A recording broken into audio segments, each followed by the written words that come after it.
In Deepwoken, pretty much every weapon is obtainable by everyone, and a lot of weapons over the years have gotten a lot more common to obtain, like Curve Blade and Crit Blade, so there isn't really a lot of rare things anymore left to really go after. But what if I told you that there is a specific category of weapons that are only exclusive to a handful of people? These are the exclusive weapons of Deepwoken. Starting off, we have the Calamity Cinnabar. Now this actually looks like those jousting lances back in the medieval era, but this is actually a copy of the Crit Blade, and unfortunately it does not have any unique properties or unique model, and I think this weapon was awarded to the person who got second place in the Deepwoken thumbnail art contest. Now we have the Moon's Eye Scalpel, which unfortunately doesn't have any unique model as of right now, and the only real reference we had to it was the one day it was available, and it did have like I think 13-inch scaling, which was kind of crazy at the time, but yeah, as for now we don't really have much other knowledge of it.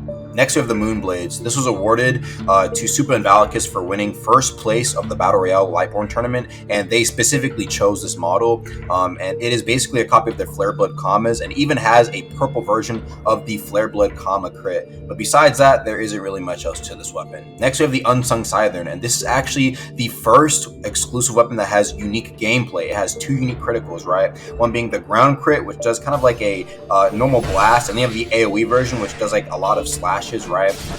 And yeah, this weapon is only like given to people who are kind of friends with Linebeard or in Unsung like that.